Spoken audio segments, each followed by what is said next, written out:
special guests who just kind of wandered in tonight. It's from Motley Crue. We've got Tommy Lee and John Karabi. How you guys doing today? Great, man. How you doing? What's going on? Pretty good. Okay, you guys are all prepared for the show tonight? Yeah, just trying to wake up a little bit. Yikes. Somebody pass me the coffee. So you guys are all set. You're in town, raring to go with Brother Kane and King's X tonight? You got it. Yeah. Okay, let's talk a little bit about the new album. Just a little bit. Okay, quite a bit. All right, how did you guys get together and start writing this album? What actually started the album? Go ahead, brother. Nikki, I guess Nikki had done an interview in Rolling Stone magazine, and they asked him what some of his favorite bands were, and he had mentioned the Scream. That was the last band that I was in. And I just got back from tour, and I called up to say thanks, and it was weird. I just say, hey, dude, thanks for the plug in Rolling Stone. And he's like, hey, dude, we ain't got a singer. You want to come back? So, and then we just got together and just started jamming, just kind of, what was it, like 2 days or something like that, 2 or 3 days. It was killer, man. It was really cool. Just kind of connected and just really worked. Immediately. Yep. Yeah, okay. Let's talk about the first song, Hooligan's Holiday. What was the main theme of that when you were writing it? What were you thinking about when you guys wrote that song? Just finishing it. All kinds of hell was breaking loose back home. Riots and fires and all that kind of stuff. So that inspired some of the lyrics for John and Nikki, I know. Yeah.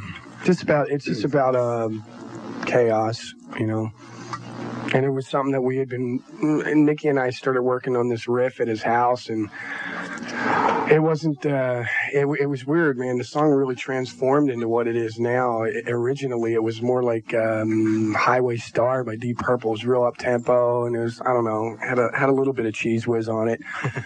We just showed it to Tommy and Mick, and they just kind of bastardized it a little bit and made it what it is. Yeah, it came out as a great song. It did heavy. Really well. It's really rocking. The whole album's really rocking, really Thanks. heavy. I really love the new album.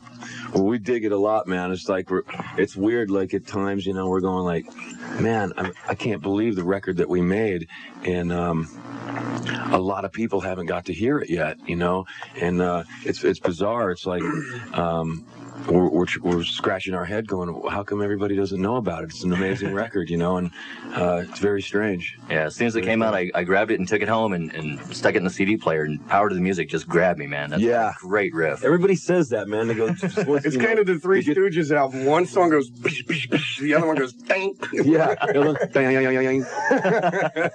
Yeah, there's some wild stuff on that record, man. We love this. Yeah, it's a cool album, man. I dig it. If you don't have it, you should check it out. Yeah, it's one of the best from Motley Crue today. It's probably the best. It's a great album. I've never heard. I'll drink to that. Yeah. You're also. And again, I'll drink to anything. Oh well. I also read in an article that you're back to double bass now. Yeah. So, back to the old stomping ground kit. Stomping ground, yeah. I noticed a lot of that on the album. A lot of great drum work and a lot of great vocals. You should hear the ones that didn't make it. Oh man, there was this one tune, "Ditch the Bitch." A song called "Ditch the Bitch." It was like this humorous thing, man. With the lyrics were kind of goofy. Me and Nikki went off into La La Land for a while, but he did some drum shit on it that's insane. Yeah, like wicked, real fast. But we never finished it, or I don't know. No, I really don't know what happened to that. It's still floating. It's around. That's right.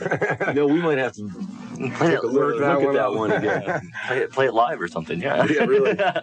So speaking of live, how's the tour going right now? How long you guys been on the road? A day. One day. One day. It's wicked, man. We just finished Tucson. Tucson was killer. The people were freaking. Everyone had a good time.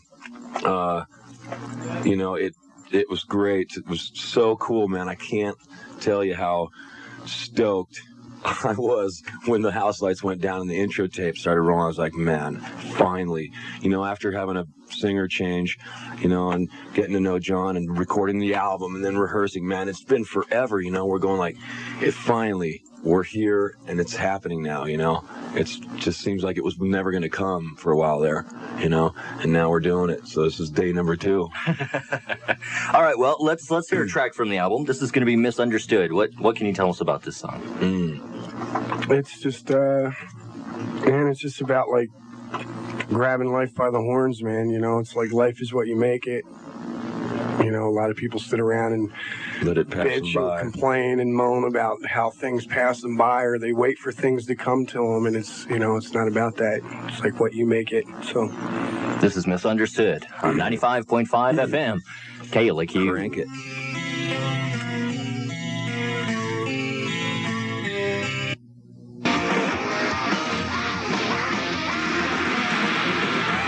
.5 FM, KLAQ El Paso's best rock and Motley Crue and Hooligans Holiday. We're still with Tommy Lee and John Corabi from Motley Crue. Mm-hmm. I'm amping now, man. After hearing Hooligans and a slam and a cup of coffee, I'm tweaked. Yeah. Jesus, great. And they just scored themselves a couple shot glasses, so they're real happy about Yeah, it. you should see these, you guys. There's some black badass KLAQ killer bust whiskey shot glasses that are pretty bad. These are going to be used quite often. Yeah, we were discussing MTV a few minutes ago.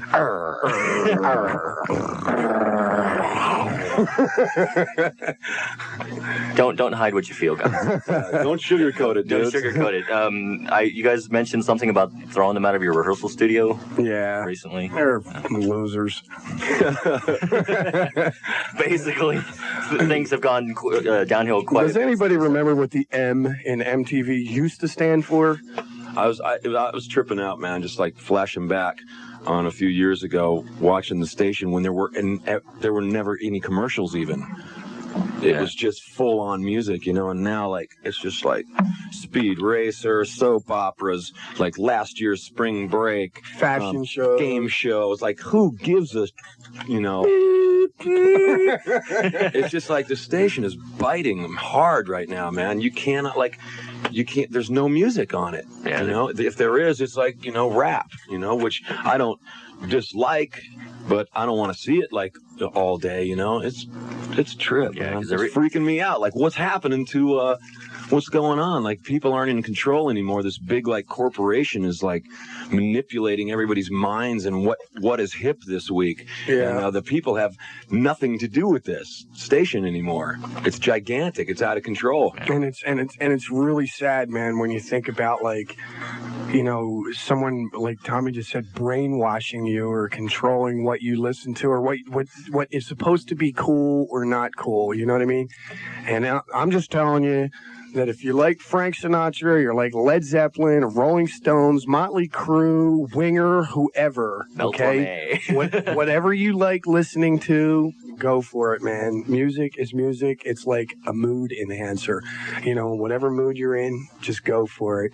You know, it's bullshit that people like sit there and control what you know, they're trying to tell you what's cool. And Yeah, that you is know, so and weird. it's so weird. And if music business was like this, like, if it was always the way that it is right now, like some really great things would have never happened, like the Woodstock Festival, you know, the original Woodstock. Yeah. It's just stupid, man. It's like, I don't get it. Speaking of the original Woodstock Festival, what do you guys think about the Woodstock 94 idea that they're trying to put together with Metallica and Alice in Chains and all these other bands? It sounds cool to me, man.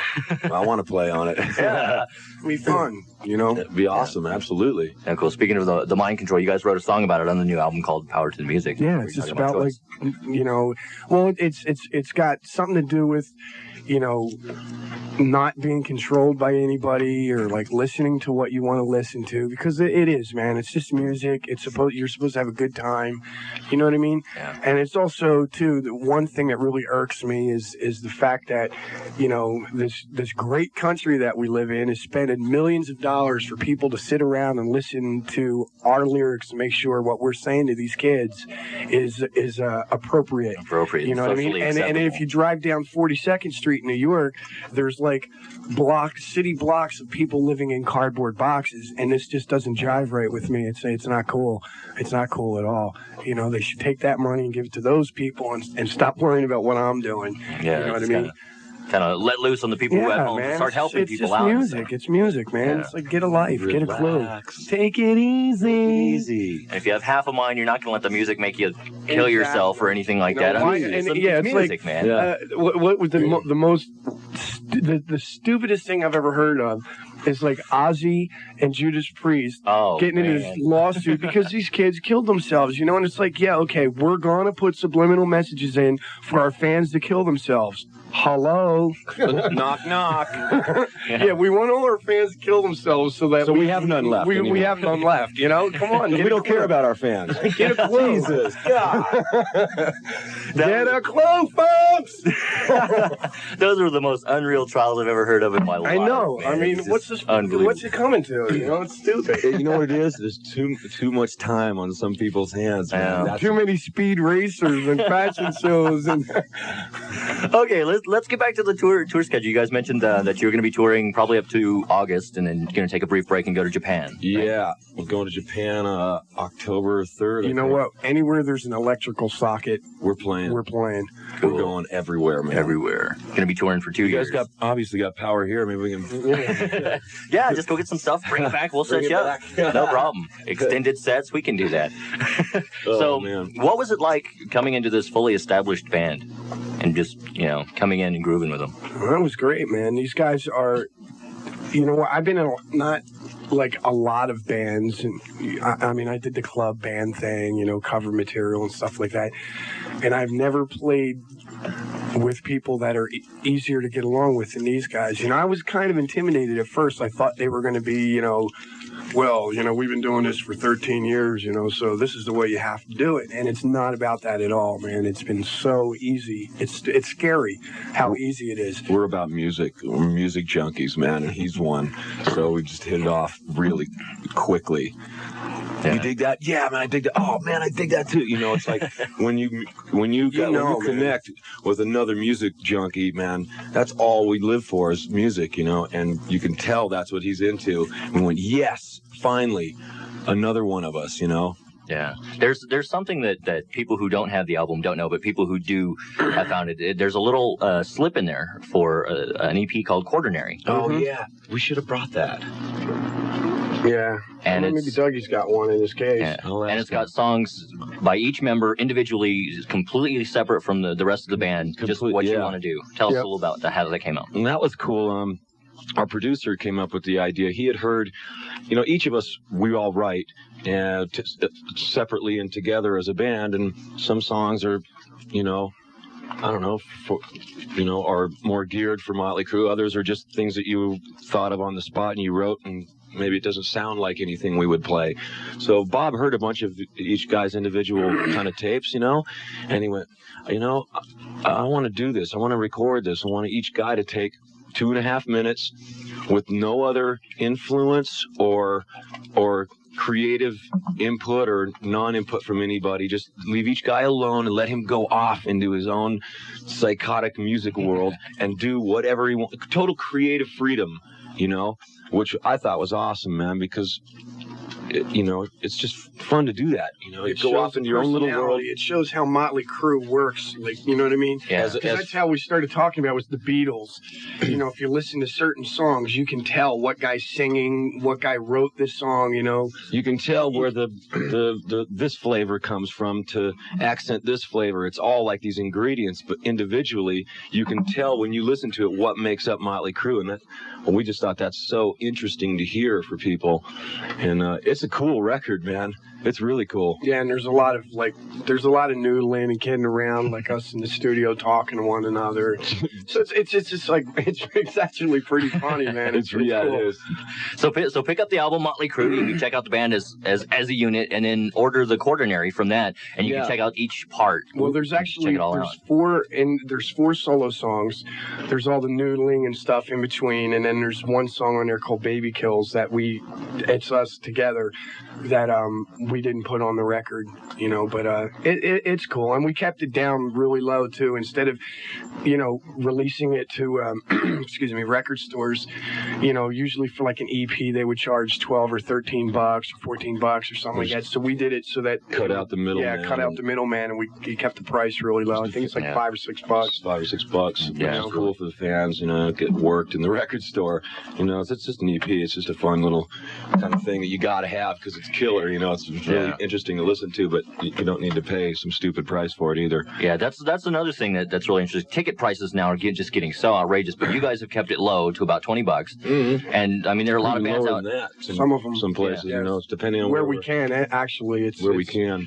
Yeah. You know, a lot of the ticket prices and things like that are completely out of our hands. But you know, we talked about this a year ago. You know, when we were in the studio, it was I forget who we went to see, but it was where like the tickets were like $55 or $60. You know, we're sitting there thinking, you know, like if some dude wants to take his girlfriend to a show, you know, that's $100 right there for tickets at least.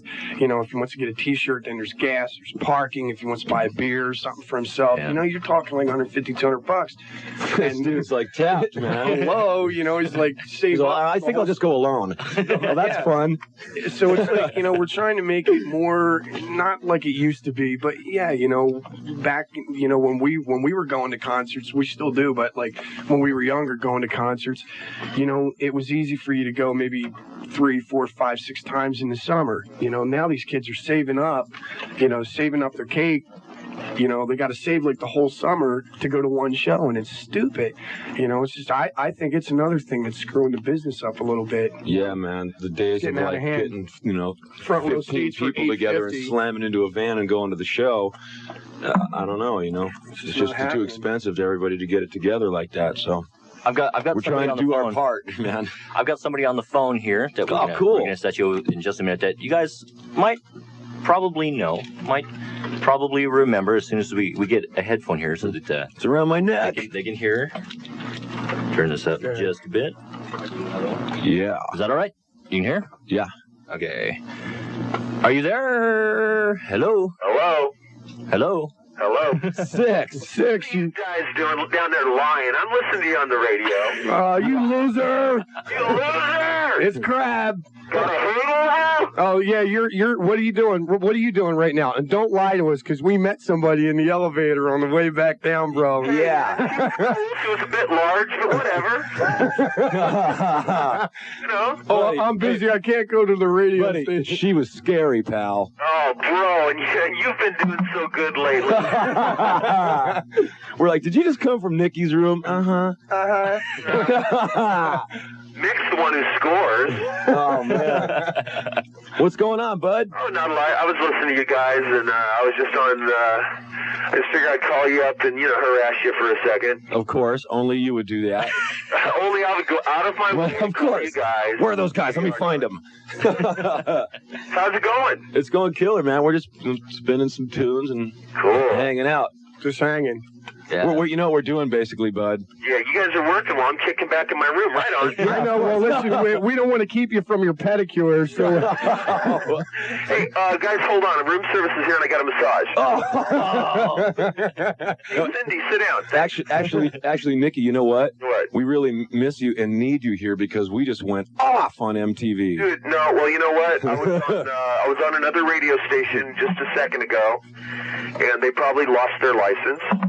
I'm doing the station here. I'm doing you guys a good deed. Yeah. And MTV can't sit down for about a week. We're teaming up, bros. That's it, buddy. Oh man, the power of 4, bro. Live and nationwide. Nikki, since we got you on the phone, we've got a tune queued up called Uncle Jack. Why don't you tell us about that one? Uncle Jack. Well, you remember that one, don't you, bud? Yeah, well, I remember it, but sometimes I can't remember it when we play it. Uncle Jack, me and John, this is the first time, you know, for Motley that I've collaborated with lyrics.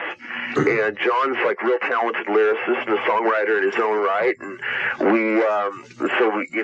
we decided to do everything together. All the music is a band, and me and John doing the lyrics. And we sit down, and he was telling me about this Uncle Jack of his that, you know, molested a bunch of people in his family, a bunch of kids, man. And me and John both have, you know, young sons. Man, it just pissed us off. And you know, he wasn't quite that familiar with Motley Crue, that nothing is taboo. And I go, we got to write about this. And he's like, man, can we? And I was like, yeah, we got to do this. We got to take this to the street and let people know. And, you know, that basically, like John says, you know, you're not alone if this has happened to you. And it's not like a bummer song. It's just a real heavy song that lets you know, man, that this ugly shit happens to a lot of people. It's a real thing, you know? Yeah. So it's we're doing a thing where 50% of our T-shirts are on this. We have an Uncle Jack T-shirt. The money's being donated to this foundation, and we're just trying to do some good stuff for some people who've had a bad break. Well, we're going to let everybody check it out. Thanks for letting us know about it. This is Uncle Jack. Now, you guys are depressed, I'll leave. Here's Uncle Jack from Motley Crue. It's a good on 95.5 FM, KLAQ.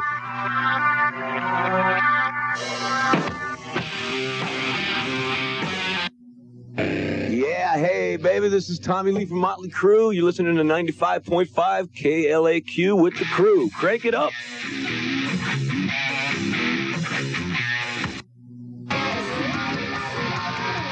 KLAQ 95.5 FM, the best variety of rock monster new track from Motley Crue. It's called Power to the Music. That's what it's all about. That's what man. it be about. We just had a really interesting call. A girl that actually showed up in one of your videos. Yeah, that's wild, man. She's all, are you the girl with her shirt getting pulled up and her... And she goes, no, I'm the one with my tongue sticking out. Nice tongue, baby. Nice tongue. I remember. I remember who she is now. That's cool. What a trip. Yeah, we took a couple calls that we could get through during the songs, and everybody seemed to enjoy. Everybody loves the new album, man. I've had a lot of great response on this album. It's just killer. That's cool. Right on. And you're going to be playing most of the songs? Oh, yeah, there's lots of stuff. Lots of stuff. The show's about 2 hours long. Yeah. And contrary to what a lot of people think, we are playing a lot of old material also. Yeah. A lot of people were worried that we weren't going to do that, but we will be. Yep. That's cool. Are you going to be playing any Scream stuff? No. No? No? Okay.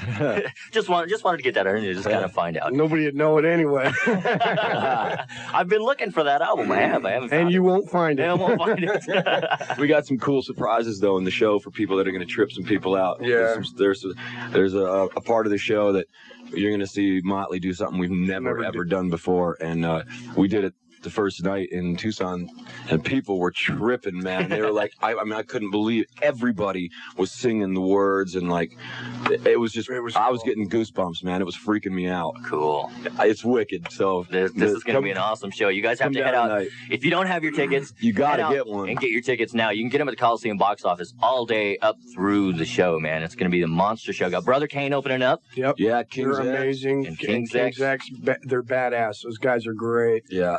Two great bands, great headliner. Oh, man, this is going to be a monster show. You're going to have to head out for this one. This is definitely going to be awesome. Yeah. One thing that sounds really good about the album is that now that's going to sound live. You have the two guitars because you also play guitar. Yep. Yeah. And the two guitars just makes it sound real full and real. There was only loud. one problem with that the other day, though. I was so amped, man, because it was the first show that I've done with these guys. And, like, they were still, like, on the intro, and I was already halfway through the set. I was like... Man, God, I'm tired, man. We haven't started. That's cool. I'll never forget his face, man. We're like, it's like somebody comes back and they go, all right, you got about... I think Dougie came back and said, we got about 4 minutes. And his face just like... he goes, oh man. He was wigging that. He goes, I don't feel so good, man.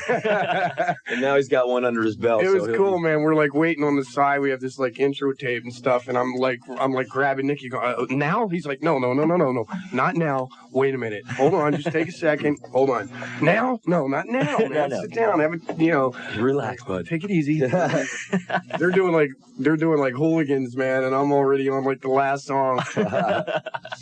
It's killer. Yeah, I was also reading that these guys, they'd go, okay, we're going to Paris to do this photo shoot or whatever, and you were just kind of like, and you're kind of bringing the enthusiasm back into it for everything. It's just weird, man. There's been they wind me up to begin with, you know what I mean? It's just, we went to our tour manager's wedding a couple years ago, you know? I think I was in the band like a month, you know? And like, I'm hanging out at T-Bone's house, you know, we're having a beer. And I hear this, and I'm like, oh, what's going on, man? And it's like helicopter lands in his backyard. We're going to a wedding in a helicopter. I'm like, this is not right, man. You know? And then we got over there and we went to this little club, the night before the wedding, and It's on an island, Catalina Island. we just kind of had we went to this little Mexican restaurant, man. We had a few margaritas and stuff, and like we went up in this club, and I'm sitting there, and I was playing bass because we hooked up with Brian Johnson. He went to the wedding also, AC/DC singer, yeah. And Tommy and Mick and myself played, with Brian, and we did like a whole set of AC/DC in this club, and I'm kind of like a little looped, and I'm sitting there like playing bass guitar and singing backup vocals, and I look around, man, I'm going, wait, here's Brian Johnson, Mick Mars, and Tommy Lee. I've died and gone to heaven. This is insane, man. It was cool, doing a whole lot of Rosie and stuff. Sitting there watching this guy just tear it up. It was great. These people were tripping. This is a little island, and it's like, I can't believe who's jamming. These people were wigging on. It was great. It was packed, man. It was like 500 kids there, and it was just the coolest thing. We just did like Back in Black, and the Crew AC/DC jam. It was wicked. It was killer. Man, that is really cool. Okay, it's on videotape somewhere. Yeah, somewhere floating around. Yeah. That I got to see. You got to snatch me a copy of that. That'd be really cool. So you guys are heading out to Amarillo after tonight. Yep. Yeah. Next one. How long you guys tour in the States before you head out to Europe? And as long as until one of us just drops dead. Yeah, exactly. Or GE stops making power, man. Yeah. That's it. We're just we're out to like, what is it? Stress our opinions. Yeah, exactly. We figure, you know what? We'll sleep when we die. Yeah, that's a good philosophy. Let's just roll, man. I like that. So you guys are going to put on a monster show tonight. Everybody's revving up for this. Everybody's gearing. If you don't have your tickets, man, what's the matter with you? Get out there, get your tickets now. They're only $20. Hello. Hello. Anybody there? Get out there, get your tickets. You can get them at the Coliseum box office. Show starts at 7:30 tonight with Brother Kane, King's X, and then Motley Crue. This is not going to be a show you want to miss. Guys, thanks for showing up, and thanks for having us. Yeah. It was nice. I'm going to see you guys tonight. This is going to be a monster show. Have fun, guys. Bring your helmet, bro. The boys are back.